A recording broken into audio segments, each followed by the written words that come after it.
Hello and welcome back to the Jet Press Podcast. My name is Justin Fried, and I'm joined as always by my good friend Mike Luciano. Mike, we are back here for the second day in a row. And as we said yesterday, we'd be back if the Jets got their quarterback, and that they did, my friend, because the Jets have traded for, not signed, they have traded for, which apparently that's a huge deal to some people. Some people are very upset that the Jets traded for Geno Smith, but Geno Smith is back in New York. He's back in Florham Park, as we kind of expected. This isn't a shock. Nobody should be surprised by this, but we're going to be breaking down our initial thoughts on that signing. And the Jets also just signed Nahshon Wright, so we can talk about that too. But Mike, how are you doing, my friend, now that Geno Smith is once again your quarterback? I never thought I'd see the day. It's another beautiful day right now. It's in the 70s right here. This is look, we said this before. Not a lot of great options. No Every single great quarterback option you can name, we'll get into this a little bit more, is either it's such a granular debate of saying who's better, this guy or this guy, or they're just straight up inferior. Debates that have never been had, Mike. We're debating Andy Dalton versus Tanner McKee. Who's ever had that conversation? And who wins? Nobody wins that conversation. We all lose. So we'll get into the Geno Smith move and what it kind of means for the short-term future of the New York Jets. Before all that, though, and we'll talk to Nahshon Wright, too, because that's a pretty big signing. So Apple, Spotify, Overcast, wherever you get your podcasts, we are there, and we are on YouTube. So if you want to support the show and you're on YouTube, liking the stream, subscribing, hyping the video if you have the ability to, sharing it, all those things help get us up the algorithm, help us make more great content like these reaction shows, because Geno Smith, we've done a lot of I'm coming homes. The Jets are thinking that the secret to success hides in 2014 because DeMario Davis and Geno Smith are back with the New York Jets. And look, Geno, I'm not jumping for joy. I know he was at the top of these quarterback options tier list that we made. We're not jumping for joy over this. We are tepidly excited they can be a real football team. Yeah. With Geno Smith. It's a good way of describing it. Obviously, there are severe pitfalls. He's always been turnover prone. The sacks that he holds the ball a lot. He may have just regressed. As our great Just Blog Baby, our Raider site, Levi Dombro pointed out, he thinks that probably the physical tools have maybe gone back a little bit, and Geno probably took the 2025 season to learn that. So there were a lot of throws that maybe beforehand in Seattle he would have made that he did not make with the Raiders. All of that's valid. Nobody is saying that the Jets are a Super Bowl contender, a playoff contender right now. Nobody is saying that. But some of the arguments against this trade are downright silly. First of all, they acquired him. They moved back 20 picks in the draft for the peace of mind to get, quote, their guy. In the 200s. Not in the first round. In the 200s. Yeah. The odds of that guy there's a 50-50 chance a guy pick with that pick is not going to make the 53-man roster. There's a good chance the Jets don't even have that pick when the time comes to make that pick. There's exactly. So much maneuvering. Now, so they do that. The Raiders are still on the hook for most of the money, so they're paying him next to nothing, which a couple radio hosts apparently did not know because they thought they were taking on the entire contract. Facts don't matter, Mike. They don't. All that matters is narratives. We know this. And look, I know there's some Jets content creators out there that are like to say, what does Aaron Glenn do well? I'm going to be jokerified in that way because I'm going to start saying 5 words. Find me a better one. If you hate this LOL Jets is in full steam ahead right now. Yeah. Everybody can't wait to get their shots in. I've seen people say it's a downgrade from Justin Fields, which is preposterous, utterly preposterous. Everybody's saying that. If this is the worst signing ever, if it's LOL Jets, give me a name. Give me a name who's better. As we said before, the better means so marginally it doesn't impact their wins. Could Kirk Cousins be marginally better than Geno Smith in 2026? Yes. It will not matter one iota wins or loss-wise. So that's neutral to me. Then all these names, I mean, Justin, we've heard that. Andy Dalton, Tanner McKee, Davis Mills, Anthony Richardson, Carson Wentz is not the backup. Look, Justin, we saw some of these things too. Who's better? I've seen people say anybody except Geno Smith. Well, that's not an argument. Justin Fields just threw for -10 passing yards in a game last year. They started Brady Cook the last month of the season. Anybody's better? This is not a tank move. I see people, the Jets can go 0-17. No, are you nuts? This is not an 0-17 move. It might accidentally be a tank move. Like, it's totally possible Geno's cooked. That no one's saying that that's not true. It might be a tank move. They're not trying to tank. Like, they're trying to win games. Aaron Glenn and Darren Muji need to win games to save their jobs. The way this is being discussed, and again, I don't want to wave the pom-poms. I really don't want to come on here and say Geno Smith's going to fix all our problems or Geno's going to be in for this career resurgence. But look, if you put Geno Smith and you get maybe 70%, 75% of last 2 years Seattle Geno, and then you put him with an offensive line that even after losing Elijah Vera Tucker, man, let me take back some of the positive things that I said about you, Mr. Vera Tucker. Worst possible landing. Worst possible thing. After losing him and Johnson, the line's still pretty good. You put him behind that. You put him with Breece Hall. You put him with Mason Taylor. You put him with Garrett Wilson, Adonai Mitchell, and who in all likelihood will be one of the top 44 picks in the draft. Nobody's saying that's a world beater, but it's a professional offense that I think can operate well. And I think Geno Smith, if kept clean, has the ability to operate it well. And this quarterback market is so deprived of guys who can even do that. Geno Smith is one of the few guys who could have done that, and they went and got him. And they're paying him no money, and they moved back 20 spots in the draft. Even if you don't like the move, it's fine to not like the move, Absolutely. but to explode over it, and this is not LOL same old Jets. It just isn't. And this is what I was complaining about earlier in the year, Justin, about people being too negative when it doesn't warrant it. Like, sometimes they just make neutral moves or slightly positive, slightly negative moves. Everything gets LOL Jets. This is one of those situations where it doesn't warrant it. This is a decent move.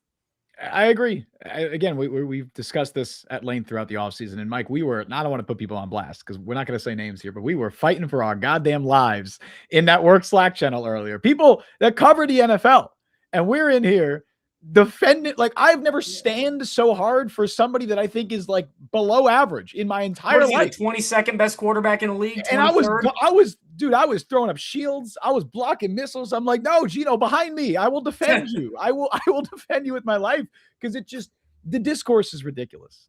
That's what bothers me. And I feel like you always are the one that comes on here and you're like, oh, Jets fans doing this, or you're like the discourse warrior. And I don't mean that in a negative way. I mean, like, it's fun conversation sometimes. I feel like I'm being that guy now where I'm just like, this is just fine. Like, all of their options sucked. They had no good option. Geno is the least sucky of the reasonable, feasible options that were willing to come to the Jets. I would have liked Kyler Murray. He wasn't coming to the Jets. And you probably weren't, like, that wasn't going to happen. And there were also obviously other concerns with that. Getting Geno Smith for the vet minimum, fine. That's fine. Like, I said this yesterday when we were doing our stream, 24 hours ago. If you are trying to replicate the 2017 Josh McCown blueprint, which I understand, that is to somebody who's not a Jets fan, especially what a team that was. Right. If somebody's not a Jets fan, they probably hear that and they go, that's the bar? Yeah, brother. Yeah. That's the bar. We had a guy throw negative 10 yards in a game and still almost won. The Jets are 4-2 that year if Austin Seferian-Jenkins isn't victimized by the officials. Okay. That Josh McCown was fine. He was better than expected. And right now, that's what the Jets are shooting for, because their options all suck. So if you want somebody Josh McCown that year, 2017, 67% completion, 18 touchdowns, 9 interceptions in 13 games. If you get that out of Geno Smith, you're thrilled with that. Let's do that again, because everybody in the world knows the Jets are likely taking quarterback in 2027. That is almost certainly on the table, unless they draft someone in 2026 and they love that guy, right? Like, that's or Geno just goes crazy and they just ride it out for as long as they can. And even if Geno goes nuts again, he's 37, right? He's going to be 37. They're likely drafting somebody in 2027 regardless. You need somebody to at least provide a baseline level of competency. Geno Smith last year was awful. He did not provide that baseline level of competency. He led the NFL in interceptions. He's always been a reckless quarterback, I would say, like a kind of a Jameis Winston in that regard to some degree. It was real bad last year, and you didn't really get many of the positives at all. Now, again, it was a terrible situation, and likely a lot of it was compounded by that. He had an awful offensive line. They had no really discernible receiving talent outside of Brock Bowers once they traded away Jacoby Myers. The running game was awful, mostly because of the offensive line. The coaching staff was inept. How much of his struggles were because of that? I don't know. If I knew that, it certainly didn't help. It certainly, I think, made it worse, however much he was struggling. It didn't help. The Jets are gambling. And I don't even want to say gamble because what's the investment here? The investment is their jobs. Like that's the investment, Yes. But there's no financial investment here. They moved down 20 picks in the 7th round. Oh, who gives a shit, right? That's the investment here. Like talk about people, and this sounds rich coming from Jets fans who just traded Sauce Gardner and Quinnen Williams, but overvaluing picks, especially later picks in the draft, like 1st and 2nd round picks. Like, yeah, you hold on to them. Those are solid gold. Now you can debate Wells trading 2 mid-round picks for an elite player. That's a debate everybody's going to be having for the rest of sports. But to pearl clutch over not even 4th round picks, 5th round picks, now we've gotten to 7th round picks and 6th round picks. We're really pearl clutching that over. I mean, Tyler Barron, who Justin forgot about, he was a 5th round pick. He's the star of the show now. And this is 50 picks below that. That's the investment over here. To act like, the Jets could have landed one of their guys back then. That is a genuine talk question. About a long shot. Genuine question, Mike. What's the last 7th round pick for the Jets that made an actual impact? Was it Lachlan Edwards? Possibly. Might have been Lachlan Edwards, who was a below average punter for 4 years. I'm pretty sure that's the last 7th round pick. Well, now I gotta look at it. Figure it out, because I'm pretty sure it's Lachlan Edwards. The 7th round picks might as well be UDFAs, right? Like the Jets have had more success with UDFAs than 7th round picks. You know what? The Jets have only had 2 7th round picks since 2017. Yeah, they don't pick a lot. So it was since 2020. So Zach Kuntz. Yep. And Mr. Irrelevant Jalen Key. Oh, of course. How could I forget Jets legend Jalen Key, who didn't even make the roster? He didn't even make I believe he was on the practice squad for a couple of weeks, and then they cut him. He didn't even make a practice squad, really. Locke Edwards, Sharon Peak. Yep. Deion Simon, Trevor Riley, Tommy Bohannon. Low key. Trevor Riley, Tommy Bohannon, Deion Simon probably hits the 7th round picks. There was a time where I was like, Deion Simon could be a pretty good rotational defensive tackle. Greg McElroy. Oh, goodness. Well, now we're getting into bad territory again. But that's going back 15 years. Yeah. That's the investment they've gotten out of 7th round picks. And you're just for the peace of mind to say we're for sure getting our guy, right. Not we're 90% getting our guy. The bigger investment is Brian saying in chat, Albert Breer said the Jets are paying. I'm curious to see exactly what they're paying him. $3.3 million would be a bit over the vet min. So that's the bigger investment, is that they're paying an extra $1.5 million or whatever it would be, right? To make sure Geno is on your team. The Raiders are still paying most of that contract. Right. Which, if you have any inkling at all that another team might be signing Geno, right? Another team might come in and steal him away from you. You do that. You take on an extra $1.5 million and you drop nothing official with Kyler in Minnesota yet. What if he says, I want to go to Minnesota, and then you lose your guy? Right. I have zero issue with this being a trade, and anybody trying to get upset about that is looking for something to be mad about. Again, nobody is going to sit here and say that the Jets are definitely going to win 10 games next year with Geno Smith. They might win 2 games. I don't know. I'm assuming they don't, because the defense is better. Like, unless they have a really bad string of injuries, they have enough talent to not win 3 games next year. I think they should be better than that. Even if Geno Smith is terrible and he is the player he was in Vegas, they should still be better than that. But man, at least you have a chance here. Like, I think, again, it's partially baseline competency, but it is a lottery ticket, because Geno Smith in 2023 and Geno Smith in 2024 was a pretty good quarterback. He was solid, rock solid with the Seahawks. If you're getting, even like you said, Mike, 70% of that, then you could win 7-8 games next season if things break your way. And that's what this Jets regime needs. They need to win those games. And I know Jets fans are going to be like, oh, well, where does that land you in the draft? You're not going to get a They don't care about that. They're trying to win games. And also, if you're having that conversation, it's a good conversation to be having, because that means the other moves around them, the picks you make this year, the picks you made last year, and other guys that this regime brought in probably played well. Like, you don't want to, if you win. And guess what? They still have control of 2 other teams' first round picks. So if they want that quarterback, no team's going to have more ammunition to get one than them anyway. This isn't the NBA where you can get the first overall pick and get one player and boom, it's like, okay, next year or the next year after that, we're mid, or we're kind of flirting with the playoffs. If you go 0-17 in the NFL, that's not a 1-year fix. That's not a 1-pick fix. You got to overhaul everything, dude. Because guess what? If the Jets win 3 games next year and you're picking first overall and you have the top pick, you're getting Arch Manning or whoever, right? The new regime is stripping this roster bare again. All the guys that this regime just brought in, they're gone. All those Darren Muji signings you liked, they're going to get rid of them. They're gone because it's a new regime anyway. So be careful what you're asking for. Like, Jets fans should want this regime to work out. I'm not saying you should want to be mid perpetually. Like, you shouldn't want to win 7 games every single year. But right now, I think winning 7 or 8 games next year sounds pretty good to me. Like, that would be a positive outcome. And I'd feel good about the talent that they have on their roster. And they have 3 first-round picks to get a quarterback next year. They will be able to get one. Maybe they can't get the first overall pick, but they could get a quarterback if they have 3 first-round picks next year. The thing too about Geno Smith, like it's going to sound like coping. Inarguable fact. Jets offensive line going into this year better than the Raiders. Jets receiver room better than the Raiders. Jets running back room, as much as I like Ashton Genty, better than the Raiders. Jets offensive coordinator better than the Raiders. We could say Jets running game better than the Raiders. Like, because absolutely it is. So to say that, like, we're not expecting Geno Smith to light it up. Like, literally the bar is a guy is open, throw the ball. Justin Fields did not do that. Yeah. And if you look at some of the other options, because the big thing we were fighting against in that work Slack was a lot of people said, well, they needed to take a swing on a younger guy with upside. Ooh. One, who? 2, they already did that last year with Justin Fields. It didn't work. They probably want to do it again. And 3, guys' jobs are on the line. Right. One of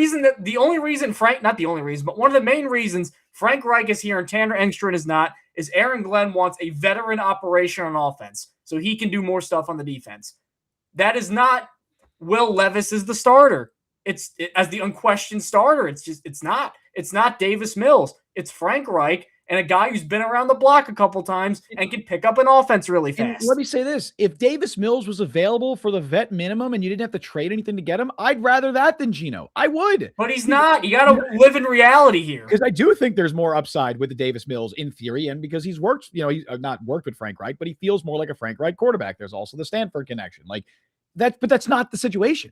If you could get Mac Jones for free for the vet minimum, yeah, I'd probably strongly consider that. You can't. You got to trade a 2nd-round pick for him. You got to trade a 2nd-round pick for Tanner McKee or for Davis Mills. That's the issue.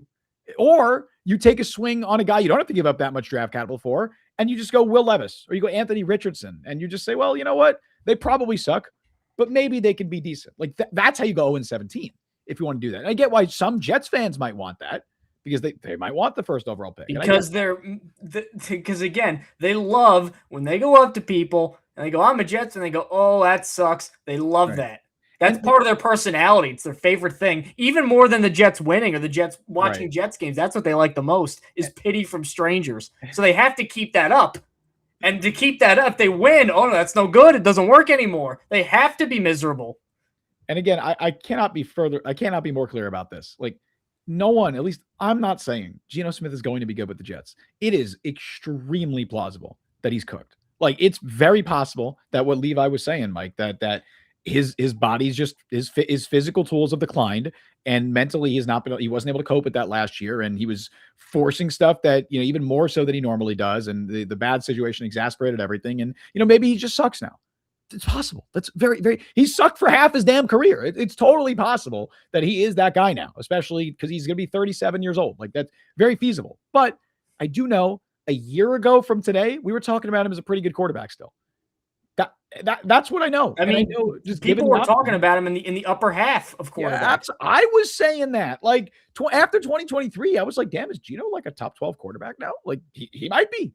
He was very good with the Seahawks 2023. Took a step back a little bit in 2024, but I thought his production was better than the box score numbers. I thought he played better than that. The gamble is how much did the Raiders suck last year? Yeah. Darren Muji and Aaron Glenn are saying a lot, and we won't suck that bad this year. Now, it could work out horribly and they could get fired, but that's the gamble. And that's a gamble. If I was in that position, if I'm the GM, I could see taking that, especially again, there's no other options that are better. Not even there's so few that are even lateral, so many are worse, and none, Kyler Murray maybe, if you're going to get him for cheap, which isn't happening, that are completely better for the Jets this year. They don't exist. Agreed. As Austrian Jet fan comes in, it's been a while, man. He donates 10. There he is, the Geno Smith news. It has been a very long time. Geno Smith brought him out of hibernation. I don't know. Maybe Austria was having a widespread internet outage for the last month or so. But he is back, and we thank you as always for your generosity. Welcome back. You are the man. We say this every single time. You are going to fund our trip one day to Austria. So thank you so much, buddy. Much appreciated. For those that I did some redecorating here, I got a Christmas gift. My grandmother was Austrian, and it was a big picture of Salzburg, and it's hanging up right now. Cool. In the living room. So there's an Austrian flag. I point this out, but that's an Austrian flag right there. More Mike lore. That was the way that she does Christmas sometimes now is she has a lot of like thrift store stuff. Yeah. She sets it all up in a room, and then we each get like a number, like a deli counter, and then you go in, you pick a thing, and you leave. It's like all thrift store knick-knacky stuff, but my dad got a casserole set. When does he make that? He never does. My uncle picked a set of juggling balls, and then everybody's getting stuff like that, and I see this picture, I'm like, is that part of the thing, the showcase? She goes, yeah. I'm like, easy there. Took that. We're slowly learning more Mike lore. We learned about your fucked up thumb yesterday. And for those that didn't see. There it is. Gnarly. That monstrosity. But what's going on, Austrian Jet fan? How you doing? Let's go and get to some comments. Jimmy Schnugen. I'm sorry. I don't care how affordable it is. Geno Smith was not the best option. I like Hughes and Rosenblatt, but them saying this was the best option comes off like a shill. Well, again, who's the best option then? Right. I'm genuinely curious. Yeah, who's the best option? This isn't mocking at all. Like, Jimmy, I want to know who you think, like, if you, in your world, like in your perfect world, like who would the Jets have targeted? I'm curious because I'm willing to listen to other options. Yeah. Like, I don't think there was a better, like, we in our if you want to say draft Ty Simpson and just roll with him as like that's your young guy, I'll listen to that. Like that at least makes sense in a different way. But I'm thinking more about other additions. I disagree with that, but I understand it. It kind of like when we talk about ABT, Mike, because we had the Vera Tucker debate for weeks up until unfortunately last night. While I was very much in favor of bringing him back and I wanted the Jets to do so, I understand the argument against it. I think it's a very valid argument to have. I'm very curious about what your thoughts would be, Jimmy, and who you think they should have brought in. Because I mean, if you're going to say Andy Dalton is just a better option than Geno Smith, I'm going to respectfully disagree.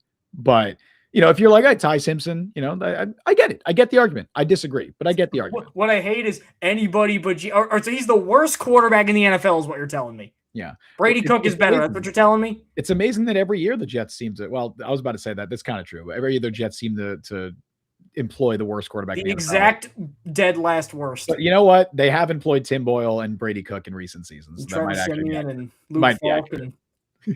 But they don't go into the year starting with them. No, but they find a way to start. They find a way. Delonte, Muji. My GM is a legendary Pokemon. Oh, Muji doesn't sound like a Pokemon. It doesn't sound like a Pokemon name. Delonte, it's 2026. Geno over Kirk Cousins. I would rather have Geno than Kirk. I think there's more upside with Geno. It's kind of like, the mobility's even not what it was, but like Kirk is negative mobility. Geno at least can do something. You know what it's like? I think this is a good comparison. Tell me if I'm off base here. It's like comparing Jameis Winston to Joe Flacco. It's like, who would you rather have between those two?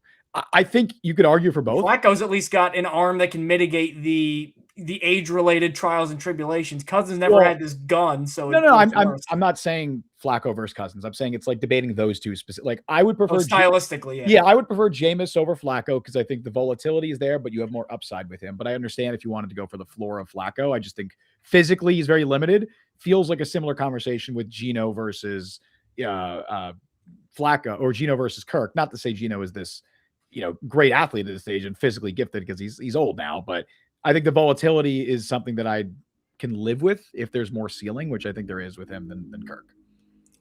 John, you guys are spot on. Well, you're spot on too, John. Thank you. Oh yeah, man. We don't get too many of those comments. Yeah. Finally, after all these years. It's like the thing where people don't leave positive reviews; they only leave negative reviews. I feel like it's the same with comments sometimes. Or also some of those things where I think it's like 9 out of 10 people, if they don't like a restaurant, don't leave a bad review. They just don't come back. So right.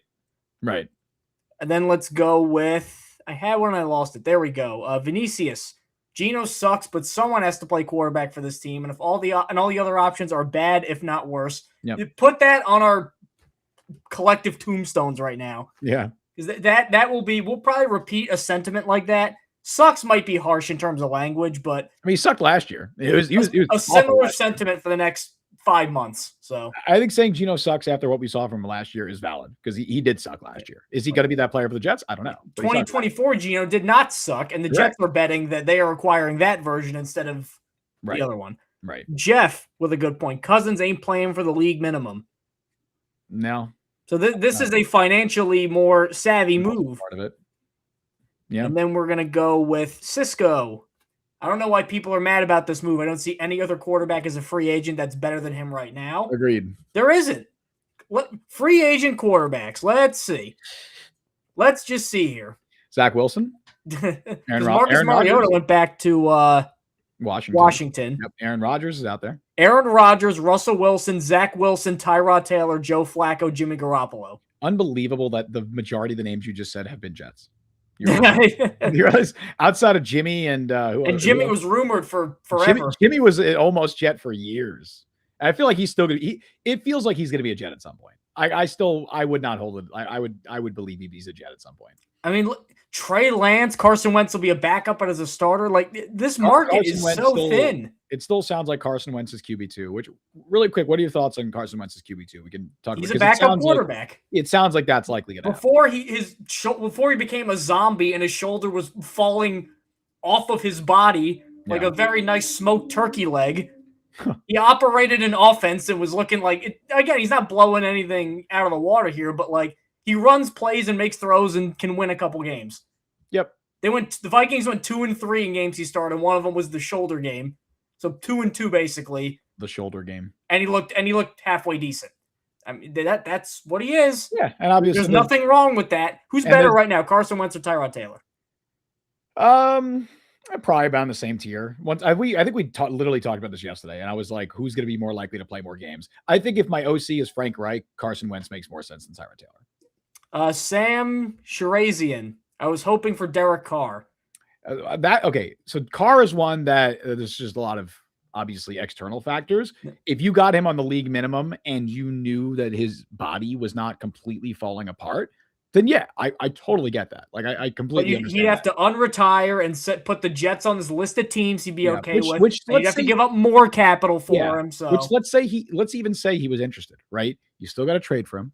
You're going to have to work out a new contract that I'm telling you is probably not going to be for the league minimum. I'm sure he's going to want some security if he comes back. So he's going to want some contract. That's probably not the league minimum. And then the medicals, you just have absolutely no idea what's left of his body. He retired because of injuries. We don't know. A throwing shoulder injury. But that is one that I'm like, I get that. If you're saying Derek Carr, I get that. I understand that argument. But also, like, Derek Carr, even currently, is not an active player technically. He's a retired player. So he has to even want to play in the first place for that to even be an option. As Justin has a very quizzical look. No, sorry. Somebody replied to the short I posted on YouTube. And first of all, you know what a really big pet peeve of me, Mike? And I think this is going to be something that is even more annoying now that Geno Smith is with the Jets. When people spell Geno's name wrong, when they spell it Gino, like he's no. Yeah, this probably bothers you even more because it's Italian shit. Like it's like he's a wannabe Italian when they call him that. Well, it's not even that. But look, Geno is a much better name. If his name was Eugene, I don't think he makes it that far. Is his name? What is his? That's what his real name is. Eugene Cyril Smith. Wow, that's it. The third. The third. He's the third. Cyril. That's just like the softest name ever, though. But no, the dude replied to her like, "Thanks for taking Geno off." It's a Raiders fan, I'm assuming. Thanks for taking Geno off our hands. You saved us a lot of money. No, you didn't. No, you didn't. No, he didn't. Didn't save your shit, man. Bud. King Spytech got a sixth after trading a third to get Geno. Is still paying that contract. As Brian said, at least they don't call him old broke jaw. I Can't Apology was trending on Twitter. Yeah. Which, I'm surprised more people remember that. I thought that'd be like a Jet specific thing, but no. No, that has some legs. Eugene Cyril. I can't. That reminds. It's like how Mike Tyson's middle name is Gerard. It's like Michael Gerard Tyson. Yeah, it's just not a middle name befitting of an NFL quarterback. John, good pickup, Muji. Good pickup, period. Muji is a mastermind on how to put together a respectable football team. Only a matter of time. I have no doubt he will get us an AG to the Super Bowl. Go Jets. Hey, listen, I'm not even a critique. I'm just glad they're still optimistic. I'm glad there's optimism, and you know what? I'm still happy there's Jets. I'm happy there are still Jets fans that have that mindset. Like not even like in a sea of LOL, same old Jets. Yeah. To see that, it's Yeah, like no, finding an oasis in the desert. I don't want that to come across patronizing. I'm dead serious. Like I'm happy there are still voices like that in this fandom. Like I really am. Season never stop. Geno can get you the number 1 overall pick. He got my Raiders Mendoza. I know. Here's the thing. Here's the thing, though, too. How many quarterback, like how many levels up would you have to get in the quarterback hierarchy for the Raiders to not have had a year like this? Like I look, I'm not gonna shit any Raiders fan saying Geno sucks. You're right. Like Geno was sucked for you, yes. Geno was awful for your team last year. Like you're totally valid for thinking that. And I know there was some like beef he had with fans, and his attitude was kind of an issue at times. Like it was just a bad situation all around. And I'm happy for him that he's out of that situation. Let's hope the Jets are a better situation. I think he's upset because he I don't think he realized how good he had it in Seattle on top of that. So I think once again, I don't want to start beef with an entire fan base, but I've said this before. I covered the Raiders. I don't want to, how do I say this without being too, because I've said it worse before. You've already said it. There might be Raiders fans listening in chat, and I don't want to be too harsh. Raiders fans are very loud and opinionated group of people, even more so than Jets fans. I've said this before, that Raiders fans are the whatever, fuck it, man. They're the worst fan base I've ever covered. Like I did not like interacting with Raiders fans when I was covering them. I mean, I covered all Bay Area sports. So Niners fans were cool. I had no issues with Warriors fans or Giants fans or Athletics fans or Sacramento Kings fans. I've said this before, that I felt a special kindred spirit to Sacramento Kings. I feel kinship with the other broken down franchises across sports. You could make a case the Kings are right there with the Jets. Like, for their decision making and just how inept they are. They got an awesome fan base too. They deserve so much better. They had that 1 year, and then Kings fans got my heart, man. I feel you. I really do.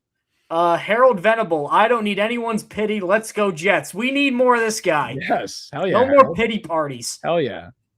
E. Kim 58, a quarterback room of Geno Smith, another vet, and a rookie isn't the end of the world. Not only is it not the end of the world, I think that might be the plan.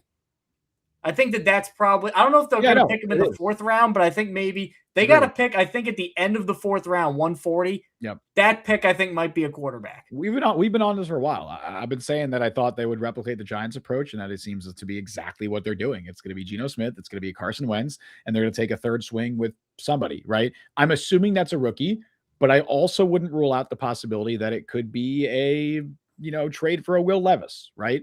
Something like that. Something where you're not giving up significant draft capital. You're using that third quarterback slot on a lottery ticket. Not Brady Cook. Not Brady Cook. No.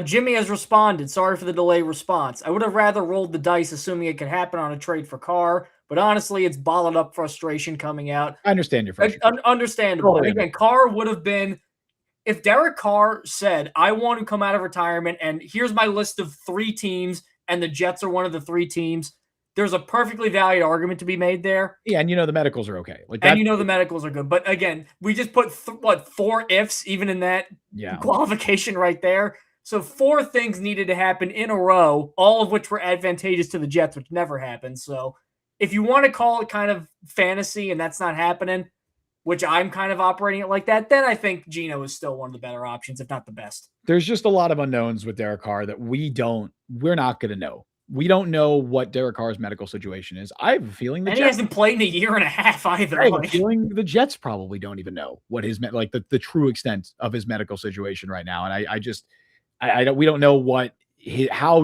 how much desire he has to return to the NFL. And I'll leave it with this. I think it's not a coincidence that Derek Carr appears to have more interest in returning to the NFL than the NFL has interest in Derek Carr. I don't get the sense there's really any market for Derek Carr this offseason. I think he floated it out there that he was interested in returning. He's made that clear that he would return, as he said, for the right situation. But I think he really just it sounds like he wanted to play football again. And I don't think any team really reciprocated that interest. And I don't think the Jets should be blamed if the entire NFL is also not showing interest. Well, I think people just don't want to trade for him and give him a deal, I think is the thing. If you're a free agent and can make the vet minimum, I think it's a different. Yeah, that definitely could be part of it. Mike Zimmelman, Geno Wentz, and then either Taylon Green or Cole Payton. I'm satisfied with the quarterback room. I kind of want Cole Payton to go to Atlanta, so they got the all-lefty room. I believe there's only been 32 left-handed quarterbacks in NFL history, or 33. 3 of them are playing now. And Kevin Stefanski's now going to work with all three of the active ones. Cleveland should trade for Dillon Gabriel. He probably doesn't even make the Browns roster, honestly, Dillon Gabriel. He probably doesn't make the week 1 round unless they carry 4 quarterbacks. I know we were ripping the guy. Atlanta's a pretty good landing spot for Tua. It is. No, that's a great – if he's going to play anywhere, play in Atlanta. They play in a dome, right, as well. They're indoors, yeah. Not even Saints are indoors. Panthers are warm weather. Right. Bucks are warm weather. You got the lefty backing up the lefty. Like, you don't have to flip your offense around if – Righty comes in. A Stefanski offense is pretty good for him too. Like that's a good landing spot for him. Tua with the Jets, no. Yeah. Isn't it funny how everybody's made fun of Tua? He went to the Falcons and there was a lot of not a bad deal. Well, the Jets get Geno. Oh my God, I can't believe it. I think backup versus starter is part of it, but then he's going to start to begin the year. Yeah, probably. But if he plays well enough, I don't think they're going to just bench him just because Penix hasn't shown that much. I think the Arizona could be the comparison where it's like, oh, they have Jacoby Brissett and Gardner Minshew, right? So do they sign yeah, Brissett and Minshew. Who says that? Like, I asked this in our work Slack, Mike. I want to know what Chats thinks. Which is a better quarterback room, Jacoby Brissett and Gardner Minshew, or Geno Smith and Carson Wentz? I think that's a debate. I think it's genuinely a debate between the two. Based on last year, probably Brissett and Minshew, because Brissett was just a good amount better than Geno last year. But there's projection involved, obviously, and you're hoping that Geno, what he was last year, is not what he is with the Jets. Brissett is one of the guys I'll at least listen to an argument on of what do I hit over Geno. I really didn't have a significant preference between the two. The only real difference is you're just investing less in Geno, whereas you'd have to trade like a 4th round pick for Brissett, and he'd cost a little bit more, on the cap. Yeah. But I think caliber-wise, they're reasonably the same level. But even so, it's so granular and minute, the difference between those two guys. That we had them both A tier on our tier list. If they got Jacoby Brissett instead of Geno Smith, would the win projection for this team change? No. It would be better than what it was, so both are an upgrade from last year, but it's not it's not like Jacoby Brissett, that's an 8-9 win team, Geno Smith, that's a 5-win team. Brian said Brissett Minshew. I agree. I do think based, especially on last year, it's Brissett Minshew. But obviously there's a world where it could end up being Geno and Wentz, possibly. MTO said get Mike Vick as the Falcons QB coach. Dude, they love their lefties, man. Well, Kellen Moore was one of the other lefty quarterbacks, and he's in that division too. So yeah, it's true. It's true.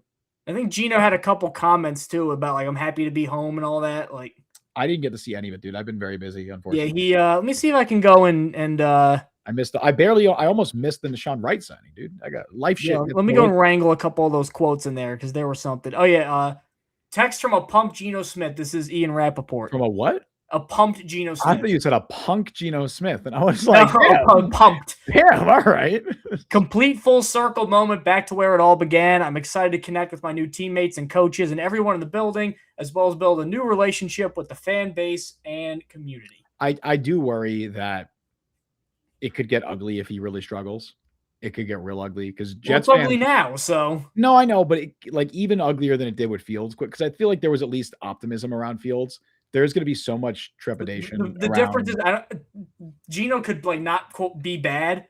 Like the levels of bad we saw from Fields, I don't think he'll be that. That is true. He's starting with an advantage because the bar is so low. It is. Will Geno throw for over 75 yards with regularity? I think the Jets might end up just having a different situation, or the opposite, where it's like people were just so frustrated watching Justin Fields because he wouldn't throw the ball. I think with Geno, you're just going to get the opposite of don't throw it. It's like stop throwing in triple coverage. Like stop doing that because that's an issue with him, and that's led to a lot of interceptions. He takes a lot of chances. But if the Jets can create turnovers of their own on defense this year, then it's less of an issue. The issue is, they couldn't create any turnovers last year. Frank Reich historically too, not to say that he's this great coordinator, but a lot of quarterbacks in his offense put up passer rating numbers that are better than how they typically are as quarterbacks. Mm-hmm. There are a lot of times where there's a lot of Carson Wentz is viewed as an equally turnover-prone quarterback, and the year he was with Reich in Indy, 27 touchdowns, 7 picks. Mm-hmm. So I think Reich kind of has a good sense of throw it here, don't throw it here. Like cutting down turnovers without being... It is not okay, folks, are we live again? I don't think we are. This says no one's watching. Oh no, we're good. We're back. We're back. Okay, we're good. Here. Are we back, folks? Amazing. Okay, dude. Okay, that was. I'm just gonna go. I'm going to go check on my phone right now to make sure that we're still. We're good. Well, really quick, we'll explain what happened. Restream completely just ended the stream. Okay, yeah, we're back on the same link. That's good. We're good. We're definitely good. I've never seen that before. Definitely F's in the chat. I don't know what just happened there. Yeah, I don't know either. So that was weird. We literally got a notification. It was like we've been streaming for years. That this has never happened to us before. So it just said restream quit unexpectedly. So Mike goes, Justin, you pressed something? I'm like, no, I didn't press anything. I didn't press anything. So I was about to get to a immediately blaming him. So we're back. Hey, shout out everyone who just stayed. Hell yeah, man. Hell yeah, we have good. We actually have more viewers than we did when we went off the air. So I don't know what happened. Anyway, I was about to get Raiders fans disrupting the feed. Yeah, so that's what we're gonna try to get through this. If there's some problems after that, just know that there's been some. This is it, Mike. Big NFL doesn't want us to talk about Geno Smith. That's what. Maybe if we talk about Nahshon Wright, they won't. They're shutting us. Well, I want a couple more comments before Nahshon Wright. Yep. We'll see if we can get through them. Capalot asked, why was Jameis never an option? MTO had a good reply to this because this is pretty much accurate. Giants don't want to give up Winston unless it's an overpay. They like him as QB2 and as a dart mentor. Absolutely. And that's really the issue with a lot of backup quarterback options that people propose. It's like, well, why don't the Jets trade for Spencer Rattler? Why would the Saints trade Spencer Rattler? Why would the Giants trade Jameis Winston? Why would the Texans trade Davis Mills? Any solid backup option you could think of, it's just going to cost too much to get them, more than it's worth. Because you can't just pick guys off teams. There's got to be a willing quarterbacks are really, really important. And I think they've become even more important in recent years, just with the influx of quarterback injuries. So teams are not willing to part ways with backup quarterbacks for nothing. Like, you're going to have to make it worth their while and overpay. And just why would you do that?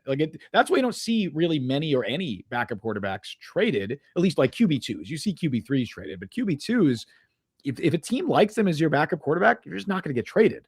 And the tier for that level of quarterback is so wide. It's like, why? Not only why would I trade this guy, then I got to go find somebody equally as good that I have to teach my offense. It's like, well, why even do all that? Yeah. So I can get one more pick and then trade that pick for a guy who's equally as good. Right. MTO asks, how does Josina Anderson get all these interviews? I respect how many scoops she gets. Josina is very funny. I don't think she has any more Jet sources after that whole. No, to her credit, she has a lot of connections around the league. And I know there's a lot of players that she has very close relationships with. And that's how she gets a lot of her information, I'm sure. There's reasons to rag on her. Anonymous NFL coach. Yes. Well, the dumbest thing. As a member of the Jets, I don't like our linebackers. Josina Anderson is somebody that I'm really glad exists in the NFL space, because she's never not interesting. She's never not entertaining. I get there's obvious reasons to rag on her, and I get it. I mean, Shedeur Sanders is kind of breaking her brain a little bit. It is, and she beefs with some fan bases. But she has a lot of connections around the league, and she has really good relationships with players. She's been doing it for a while too. She has been. But I totally get some of the criticisms, and some of them are very valid. The Shedeur stuff is kind of wild. Mike, let's talk a little bit about Nahshon Wright, I guess, while we're here. Yes, let's do that. Because I almost missed the signing. I was on a phone call when this happened, and I just had to briefly look, and it was like, oh yeah, Jets signed Nahshon Wright. I'm like, oh shit, hell yeah. That's a Pro Bowl player last year who had 5 interceptions on a team that won a playoff game. I forgot he made the Pro Bowl last year. For 1 year, $5.5 million. Yeah. Here's the thing with Nahshon Wright. Big corner, 6'4". Yep. Very skinny. Cannot tackle. Not a good tackler. Very, very, very, very, very, very volatile in coverage. Last year, hey, tackling numbers last year weren't that bad. Well, here's the thing. Dallas, he couldn't tackle. Yeah. Here's the thing with him in coverage. He is in the Trayvon Diggs. Asante Samuel would probably love him because he gambles a lot. Yep. Now, he gets burned a lot, but he also generates way more turnovers than he should generate. The Jets apparently now are doing this thing where they've done it with Jermaine Johnson and Will McDonald for a while. Maybe now, I guess, with Harrison Phillips and Joseph Osai, where they get players who are 2 entirely different players, play style-wise. And I guess they're going to try and mix and match him based on situation here. Because they have a guy who is not going to get a ton of interceptions in Azareye'h Thomas. But going back to Florida State, even in his limited action with the Jets, as you probably saw with the forced incompletion rate where he was very high, has some real abilities in coverage. Nahshon Wright, not as good in coverage, but he'll get you a couple picks every year because he has a nose for the ball and kind of a good timing of when the quarterback goes, oh shit, the guy's open, and then he breaks for the ball. Yeah. So I would still operate with Azaria being the starter. I think the Jets wouldn't have paid Nahshon Wright $5.5 million unless they thought he was a backup. They probably would have paid him more if they wanted him to start. I think this is excellent competition for Thomas. I don't think he's locked into a starting spot. And I think as far as outside cornerback depth goes, I am stunned that Nahshon Wright did not get a starting option elsewhere. In terms of just pure value, this may be the best move the Jets have made this offseason.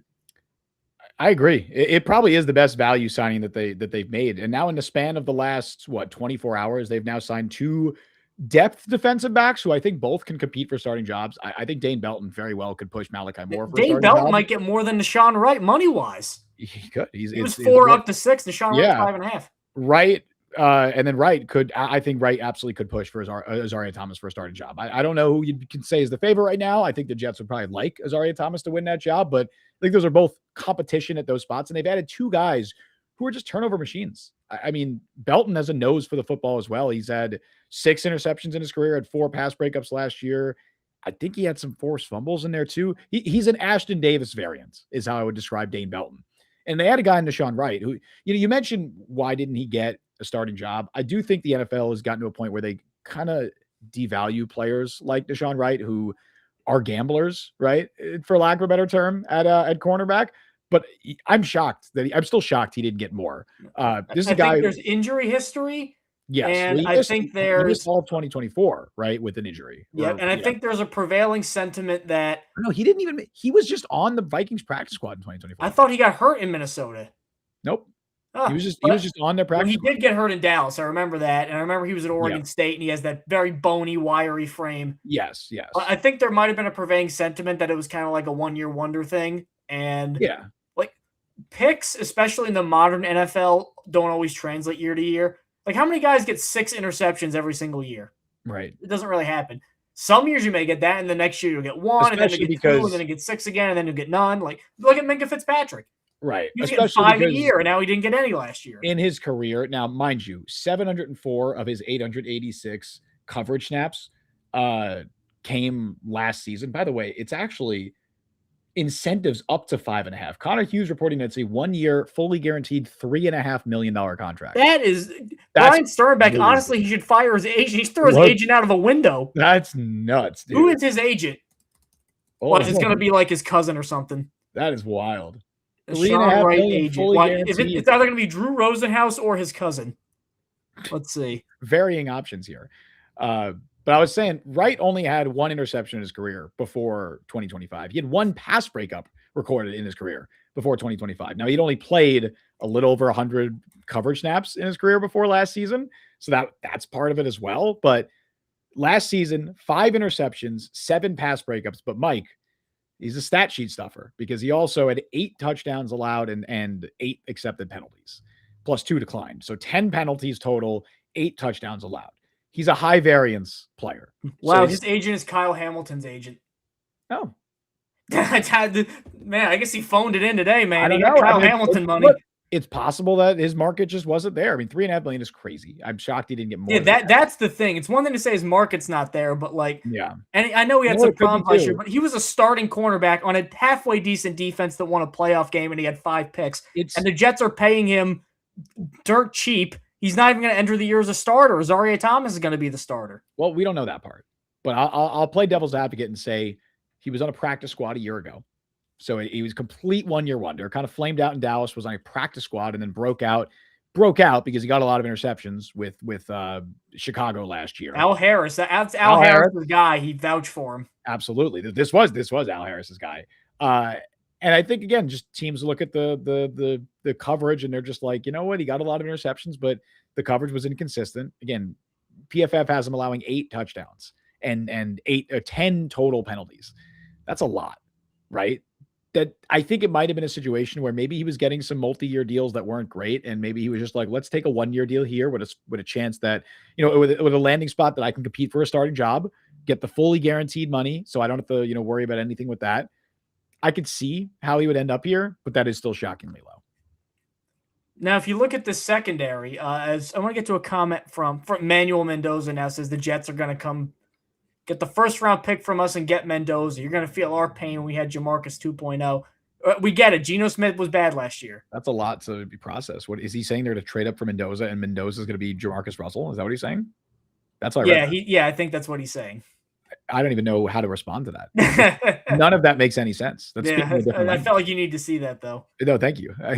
Brian Sternbeck says, I want a Deron Bland on my team. Well, I think they expect Jarvis Brownlee to be that Deron Bland. Well, I mean, I think Deron Bland, as far as getting interceptions, like they needed playmakers. They needed defensive playmakers. They had virtually none last year. Brownlee is the closest they got to it. Stevens ain't getting interceptions. Azaria Thomas never got interceptions. That was not a thing for him at all. I mean, he could. He did rookie. Like he's at least he may get interceptions, but it's not his thing. He doesn't get his head turned around. Like both him and Stevens have an issue where they both kind of face guard a lot.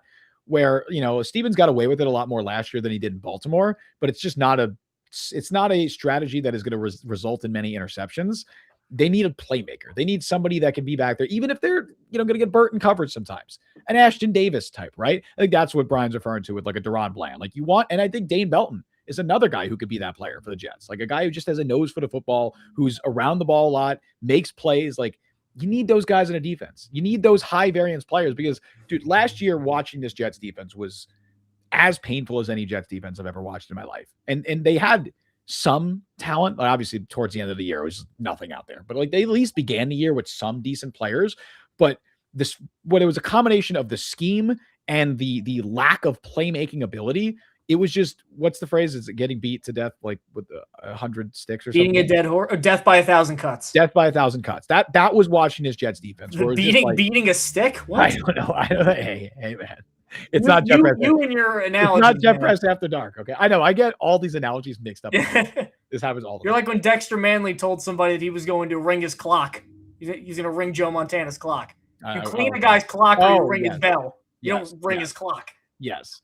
But they needed that. Like they needed playmakers more so than like something that fans overlook. I feel like sometimes when this is honestly true for all sports, as opposed to like, maybe it's like the video gamification of sports where you're just like, oh, the Jets need an outside linebacker. The Jets need a running back. They need this. They need this position, teams don't fill really this hole on the depth chart. Yes. Teams don't really view it as much that way. They view it more so as like, what archetypes do we need? What skill sets do we need? We need a guy who can do this. We need a guy who can do that.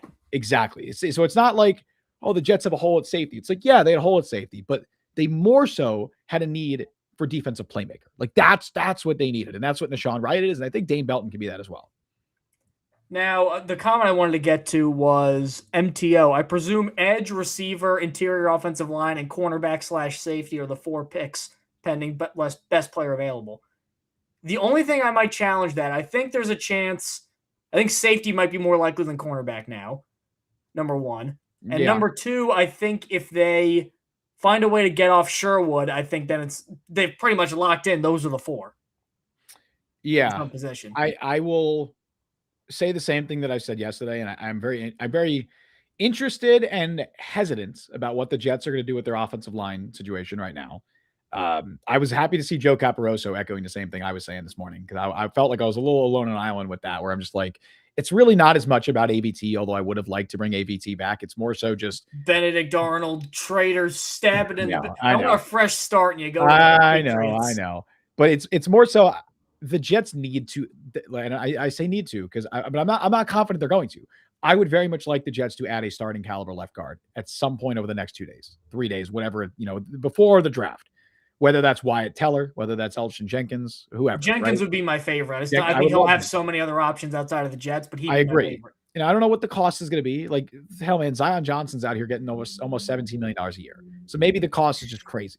But there's going to be probable contracts. ABT was one of them, by the way. I would have done that ABT contract that the Patriots did. I understand the Jets' reason why they didn't. I would have done that. But I don't. The 7 games they're going to get out of them this year are going to be pretty good. I just don't want the Jets to be in a situation where you're going into the draft, because 2 is going to be using an edge rusher, Arvo Reese, David Bailey, whoever. You have 16, you have 33, you have 44.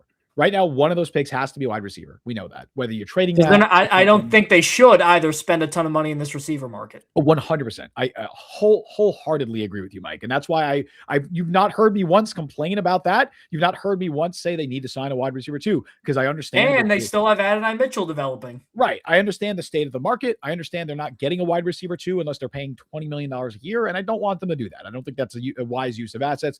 I think it's better to explore the wide receiver trade market, which I imagine they're going to keep doing, whether that's Brian Thomas or whoever, or to use 16, 33, or 44 on a wide receiver. So I'm fine with that. One of those picks is a wide receiver. That means you have two more of those picks.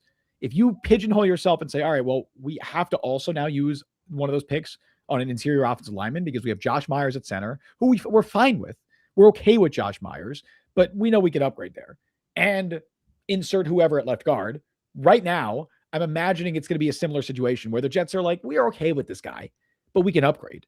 You feel like you're probably going to need to add an interior offensive lineman there. And I just don't think it's wise draft strategy to go into the draft knowing with two of your top, three, again, outside of number two of your top three picks, you need to use it on these two positions, because then you end up drafting for need instead of value. And I think that's a bad draft strategy. So I would like to see them add somebody that they feel very comfortable starting week one, not someone that, again, as I believe Connor Hughes has reported this, a backup that they envision as a starter. Josh Myers again. Right, another Josh Myers signing. But the only thing that gives me confidence with that, I said this on the last show too, though, is Myers was better than we thought he'd be. They seem to have found out Tittman's a better right guard in the center. Membu was a good pick. Generally on offensive line matters. This regime and Steve Hyden kind of know what they're doing. So I'm willing to trust them more than I would their plan at other positions where they were a little bit of a mess. Like offensive line, I think is the one position group where I'm like, okay, these guys can build an above average unit. So I'm willing to let them play it out. I think Myers, though, was also a beneficiary of a good offensive line around him. Simpson, you could say, was a weak link, but outside of that, man, Tittman, Membu, Fashanu, all really good. They're going to have that again. So they are, but they're not. They're going to have two. Right now, it looks like they'd on paper have two Josh Myers. You can pay Mekhi Becton and Shake Shack burgers and French fries if you fear the price of carts in this market. You love a good Becton fat joke. They're already doing that with Tavondre Sweat, man. That's the way to your heart is a Becton fat joke. I know that. Well, not even a Shake Shack burger. That place is, I think it's money laundering. I went there the other day. No, it's good. It's good. Okay. But the burger is this big. It's that far across. They give you the fries are just like frozen reheated stuff, and it's like $20. And guess what, Mike? It's the best damn smash burger. No, it's not. No, it's not. It's really good. It's not bad, but I got to get more food for that price. Shake Shack is top tier. You're not going to convince me otherwise. Best smash burgers you're going to have. Whatever they have in that sauce is fantastic. The shakes are really good. That sauce. The sauce, the shake sauce, the Shack sauce. Oh, I don't get. That's like their. You don't get the Shack. Something like that. You don't get the Shack. What do you get? Ketchup? I don't like ketchup or mayonnaise. So what do you get on it? On a burger? Yeah. I think the last time I was there was some sort of like limited time like spicy sauce or something like that. Like I'm not like a big ketchup mustard condiment. Well, I'm not a big ketchup guy either. But you gotta but the sauce is ketchup, and I hate mayonnaise. I refuse to eat mayonnaise. So you gotta get some kind of. Well, all right, Brian, their chicken's awful. Why are you going to Shake Shack for chicken? First of all, that's your fault. That's I'm gonna victim blame here, Brian. That's on you. I'm not gonna stand for any Shake Shack slander. Is it expensive? Absolutely. Is it worth it? 100%. I'm totally down. I would eat if we're doing paying out the ass burgers. I would take Five Guys over. Oh, get over yourself. Oh, get out of here. They give you at least with the fries. They give you like 2 portions where it spills into the bag. Yeah, but it's not good. It's just listen to this guy. It's not good. Yeah, the burgers are just worse. They're not. Shake Shack is better than Five Guys. There is somebody else who I know. My best friend's wife also has an opinion, and it makes me mad when she says this. And I'm now projecting this anger onto you. No. And Brian, sorry, I was wrong. It was 23. It was $23 my last order. I'd pay 50. No, that's a lie. No, if shill. If there was, I'm paid by Shake Shack actually. Yeah. They're not going to sponsor us, Justin. Please sponsor us. Please. If you're going to sponsor us with degrading behavior like that, I don't want your money. Shake Shack. There's a McDonald's a minute from my house. If that was a Shake Shack, I would be I would have less money in my bank account, and I'd be about 20 pounds heavier. Well, at my old place, they had a Raising Cane's about 5 minutes away. As Jake Aspin jumps in. Hey, the returning $2. Great show, boys. Appreciate it, Jake. Appreciate it, Jake. Thank you if you stayed through the technical problems. Yep. We're back now. And but yes, Geno Smith is back with the New York Jets. A move that a couple years ago would have been unthinkable.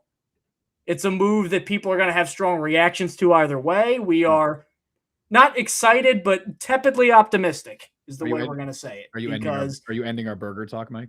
This could be. I mean, if we're getting too. I had that great Becton joke, and it spiraled out. I'm clearly not going to convince this. You didn't have heretic here. No, it wasn't. You can't take credit for it. That was MTO's joke. Very well then. Joke. But this is a move that, given the options, as bad as they are, things could have been much, much worse. Wait, really quick. I'm so sorry. One last burger point. I'm so sorry. Last one. I know. Well, I saw a comment. I want to give a shout out. Jeff said there has to be better burger places out there that are not franchise places. Absolutely. Oh my God. Yeah. Go to your local place. I was just talking Smash Burger. There is an amazing burger place near me. And I can say this because they have multiple locations too. Go Burger. If you are on Long Island and you know this place, I love Go Burger. Go Burger is top tier. There's 2 locations. And they're really good. They have their shake specials like every week, and they're fantastic. I go there a lot. I just looked at the menu. It does feel a little bit of like the truffle friesy vibe. What do you mean? Was that bad? Nah, it just they can be a little overpriced sometimes. Everything's overpriced, bro. I know, but this is America in 2026, bro. Everything is overpriced. We need a lot more memberships before I'm not worried about the food prices anymore. Fund my Go Burger fund, please. That's instead of asking for memberships, we'll say buy us some Go Burgers. Yeah, you know how they have like the buy me a coffee thing? Buy me a burger. That's what I want. Yeah, it'll be $25 or something, but it's fine. Let's get back to Justin. Any final thoughts on the new look Jets with one more Geno Smith than they had previously and one more Nahshon Wright than they had previously? Yeah, the bar is to be better than last year. I think the moves the Jets have made in free agency have set themselves up to do that. I think the defense is massively improved from where it was a year ago. I think they significantly improved the front 7. The defensive line depth especially looks really, really good. Now you go into the draft, you add an Arvell Reese to this current group that they have, as we broke it down yesterday. The Joseph Osai, Kingsley Enagbari, David Onyemata, combined with Tavondre Sweat, Will McDonald. You get a Reese, you get a Mekhi Lemon, maybe an Ioane. Yeah, you're feeling pretty good. Like, you're feeling decent about where this team is right now. Again, it's going to come down to the quarterback. It's going to come down to quarterback play. That's as it always does with the Jets. Comes down to quarterback play. Eugene, man, it's on you. I like the overall strategy of Darren Muji to this point. I think he's been prudent. I think he's been calculated with his approach. I think the signings have been. I don't have an issue with any signing they've made to this point. Outside of Fields, what's the worst move he's made? I mean, you could just say inaction at certain positions last year, like wide receiver 2 last year. They brought in Josh Reynolds. That didn't work. Clearly, that didn't work. You could point to that. Yeah, so he's more active this year, so I'm guessing he learned. And then day 3 of the draft last year, you could point to it and say that was kind of a swing. Malachi Moore is really the only. And he's not someone that I think is penciled as a starter for, by any means for next year. But I think the offseason to this point has been good. I'm just a bunch of doubles they're hitting so far. I'm interested to see what they do at offensive line. That is currently my only sticking point with their approach. Is I think they are based on reporting. I think I disagree with their approach for the offensive line. But we'll see what happens, man. I think that they added 2 defensive playmakers for very affordable contracts. The Nahshon Wright deal is an excellent value signing, which that's what you want in free agency. And they got a quarterback that was in our A tier, right? Grading on a curve, but in our A tier. Somebody that we both thought. And they may get the second one yet still, which was Simpson. Yeah, they could get Simpson. And it sounds like Carson Wentz, who was in our D tier, but that was more, that was if he started. That was if he starts with no competition. So overall, I'm all right with it, man. I don't know if we're going to be back here tomorrow. We've streamed now 2 days in a row. If we are back tomorrow, it's because the Jets made some more signings. If they don't make any more major moves, right? And we're not counting bring back Max Mitchell. We're not counting sign random backup offensive guard. A De'Ami Brown to a 1-year deal. It's possible also if we do stream tomorrow, it could be after our normal time. We normally stream at 3 p.m. Eastern time every Wednesday, but the league year starts at 4. So I think, for example, Elgin Jenkins, I don't think he can sign officially until after 4 o'clock. Mark, what's the bar for not getting fired? 6-7 wins? I'm not even acknowledging it. Let's just answer the question. You smirked. I saw your smirk. Let's just answer the question. I would say, yeah, roughly around there. It's going to be dependent on how you get to those wins. If you start the year 1-7, I'm not sure Aaron Glenn has a chance to get the 7 wins. They might just fire him mid-season at that point if he loses the locker room. But yeah, if you win 6 or 7 games and the team looks competitive and clearly the issue is, well, we just don't have a quarterback, then yeah, I think Glenn and Muji probably stick around and they get to draft the quarterback in 2027. Which is what they're hoping. We need a 2022 Jets season. Yeah. It basically, if we look at this Jets team and we say, this is a pretty good roster, the issue is currently the quarterback. Then I think they get another. If Geno Smith performs really well, or that's. Then we have a quarterback. There's just a couple more talent acquisition buffs we need to beef up. Absolutely. Carson Wentz emergency podcast? Absolutely not. I feel like giving Matt Prater emergency podcast. Absolutely. Yeah. Whatever kicker they sign, we're gonna be sitting here. Hey, I don't even know what free agent kickers are there. I haven't looked at that. Free agent kickers, you say? Yeah. Let's see. You read me names. I don't want to look. We're not gonna both look at it. Available. I'm assuming Prater's a free agent because Daniel Carlson's a free agent. That could be. Oh, hey. Jason Sanders, Joey Sly, Matt Prater, and Riley Patterson. Give me Prater or Carlson. They probably got to pay up for that, but give me Prater or Carlson. They already had Anders in there. Maybe Anders can say some good things about the Jets to Daniel. Oh yeah, I'm sure he has lots of fond memories of. It's like 3 weeks with the Jets or whatever it was. Yeah. I would love Prater though. Prater would fix the whole problem of we can't kick a field goal. The Raiders just signed Matt Gay, so Daniel Carlson is for sure not returning. That's right. I know Carlson fell off from his All-Pro days, but how was he last year? Was he bad? 22 out of 27 kicks. Honestly, for today's NFL, that's not great. Three of the misses were 50 yards and above. So he's got a big leg. I know that about Daniel Carlson. He's former All-Pro. Prater's the ageless wonder. He's still going. His percentage has gotten worse each of the last 6 years, though. Or look, I'll say this too. Just the percentages on kicks. 94, 93, 92, 87, 85, 81. Yeah. Well, look, I'll say this. It's still good. Obviously, it sucks losing Folk, but I really trust Chris Banjo and this special team staff to get the evaluations right. They brought in 2 names to camp last year. Caden Davis, who ended up flirting around with practice squads. I think he might have even appeared in the game for the Bills. I think he was on the Harrison Fat Mevis. That's the thicker kicker team. Right? Harrison Mevis, who was kicking in the NFC Championship game, who now looks like a genuine NFL kicker who's just going to stick around with the Rams. So they kind of nailed that evaluation. And then they brought in Nick Folk. Who never missed. So I kind of trust their kicker evaluation. Harrison Mevis was 12 of 13 kicking last year. So yeah, he was really good. And that's somebody the Jets had in camp that they clearly liked enough to bring in, and they brought him in from the UFL. Re-signed Kenny Nwangwu. Yes. You're going to do that. He's Nigerian as well, right? I'm not to, but they signed 3 Nigerians yesterday. Let's bring in another one. Bring back Kingsley Jonathan. He's born in Irvington.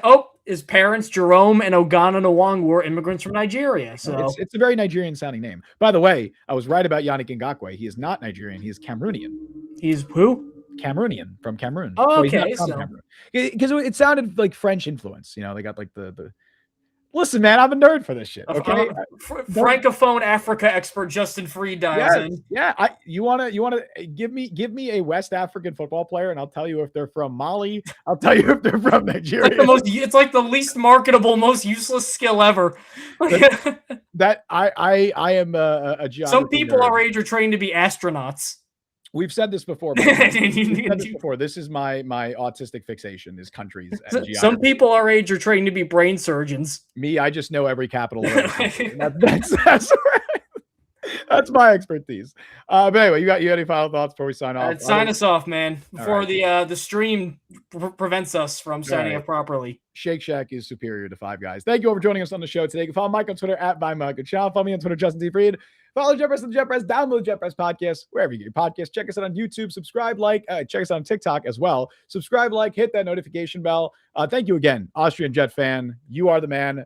Good to have you back. Jake Asman for the super chat. Thank you there. Yes, thank you to Jake Asman for the super chat. Thank you to everybody who tuned in and sat with us through the weird technical issue that we had and streaming in an abnormal time. We don't normally stream on Tuesdays, and we definitely don't normally stream 2 days in a row I don't know if we're going to make it 3 days in a row, Mike. We'll see. If the Jets force our hand, maybe we will. But I wouldn't expect us at the normal 3 p.m. Eastern time unless something big happens and we need to jump on. Keep Anyway, an ear to the ground.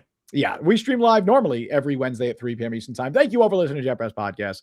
I've been Justin Fried. That is Mike Luciano. See you guys next time. See you guys next time.